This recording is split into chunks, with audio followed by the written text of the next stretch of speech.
As we were discussing that this monument was built by Shah Jahan. Shah Jahan basically was not his real name. That was his title name. His real name was Khurram. He was born in the year 1592 in the month of January. And the same year, in the month of June, there was a lady born. The name to this lady was Arjumand Banu. This young prince and this young girl, they fell in love, and finally, in the year 1612, they got married. This prince became a king in the year 1626, and when Khurram became a king, he was titled as Shah Jahan. The word Shah is for emperor, and the word Jahan is for universe. Emperor of the universe was his title. When he got this title, he said, I would like to give my wife also title. And at that time, he went on to give his wife a title that was Mumtaz Mahal. The word Mumtaz Mahal stands for the ornament of the palace. He loved her a lot. He wrote an autobiography in which he described her to be the most beautiful lady. But unfortunately, the married life lasted for 18 years only, 1-8. And in these 18 years, the queen became pregnant for 17 times. From these 17 pregnancies, there were 3 miscarriages. And at the time of the 14th, 1/4 childbirth, lady developed septicemia or septicemia, blood poisoning. And she knew she is not going to survive anymore. So at that time, she made a kind of a desire or a wish to her husband, King Shah Jahan, that when I die, in my memory, you should construct a unique monument which would be symbol of our love, one in the world. King Shah Jahan promised her, the queen died, and as per her desire, this monument was constructed. 1631, construction work began. 20,000 people worked on it. They built gardens all around here, and at the foot of the garden, they built the right building up there. The building is made out of bricks and mortar, but it has a very thick veneer of white marble onto it. The marble, what is used over here, is called as Makrana marble. It comes from 360 kilometers west of Agra. From there it came, it was brought here, and the marble was placed on the inner as well as the outer side. The building was built deliberately on a raised platform. Why on a raised platform? Because they wanted to increase the height of the monument and have the blue background coming behind the building up there. The building is 243 feet, 72.5 meters from the ground to the top pinnacle up there. The building has got 4 towers or 4 minarets up here. If you talk to any Muslim, the towers would be for the call for the prayers. But here, they are not for that reason. They were just made to increase the size of the monument. And if you look at these towers, they were never made straight. They were made 3 degrees leaning outwards, so that if ever there was an earthquake, they would not fall in. They will fall out, and there would be no damage done to the monument. Wow. The monument has a huge bulbous dome up on the top. And after putting this huge big dome up on the top, they soon realized that the weight of this dome was very heavy. It could destroy or damage the building. So in order to give it support, they made another dome from inside. It's a double dome construction. A dome from outside as well as a dome from inside. Then to hide the neck of the main dome, they added 4 Rajput style of domes in all the 4 corners just to hide the neck of the main dome.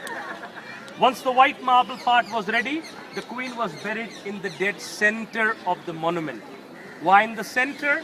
Because Mughals believed in symmetry. And symmetry means whatever you see on your left, you see on towards your right hand side, like a mirror image or a reflection. So the queen was buried in the dead center. And after burying her in the center, Emperor built a building on the left hand side up there. The building towards my left hand side up there is a mosque. The mosque should be made facing towards Mecca.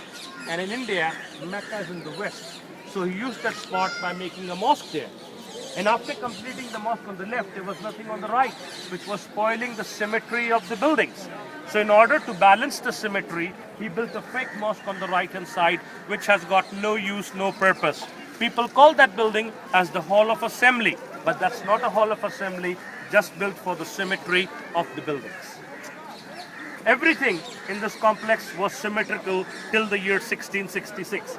That was the year when the symmetry of the building was broken, and that was broken by the emperor himself.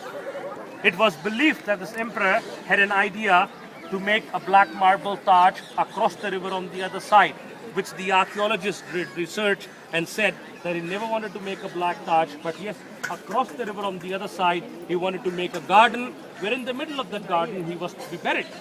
But he died in the fort where we were a little while ago. And when he died there, his body was also brought and buried inside the building. That is the only asymmetrical spot. The grave of the queen is in the dead center. The grave of the emperor is on the left-hand side, and his tomb is larger than the tomb of the lady. The only asymmetrical spot in the monument. Inside the monument, there are two pairs of graves. In the basement are the real tombs where the actual bodies are. And on the upper surface is the replica chamber. The real tombs, basically, today they are closed because they are a smaller area, so you cannot go and visit them. But now you're allowed to only see the fake graves. The fake graves are in a larger area. They were made at the same time. They are identical. The only thing is that the real tombs are in a smaller area and the fake ones are in a larger area. Originally, the real tombs were built for the royal family to go and pay homage, and the fake ones were built for the common people to come and pay homage. The monument, basically, when they were making it in the white marble, he said, I do not want to have a plain white marble building. I would like this building to be unique. So a special group of Persian craftsmen, they were invited from Persia. They came here and they dressed this building. Whatever red, green, black, brown we see all around the building, which appears like paintwork or brushwork, it is no paintwork, it is no brushwork. These are all variety of semi-precious gemstones which were brought from different parts of the world. They have been beautifully inlaid inside the marble. Persian craftsmen, they came, they decorated the entire building. In the inner area where the graves are, they did really very fine, mind-boggling work up there. They had flowers inlaid, 60 pieces, 80 pieces in one little flower. 39 different colored semi-precious gemstones were inlaid by them. And those people not only did beautiful inlay, but they also did calligraphy, writings of the Quran. And in the last, they did beautiful relief work. They carved out beautiful, beautiful panels with hammers and chisels. And whatever designs you see on the left, you see identically on the right. When you will go up there, you will see real mind-boggling work. You can literally touch, feel, and see the work. When these people, when they completed all this beautiful work, they were never allowed to leave the city because the king did not want to have any other monument like this in the world. So he very cleverly bribed them by giving them money and land and got them married to Indian ladies. And when they had children, the males were made to learn this particular trade so that if ever there was any restoration work involved, they could restore it. And luckily, till today, we have the 17th generation families still in Agra. A couple of hundred families listed by the government of India. They are still seen. They are direct descendants. Every Friday, the Taj is closed for restoration and maintenance purpose. That's the day when they come and they do the restoration work. Am I clear? Any questions? Anybody?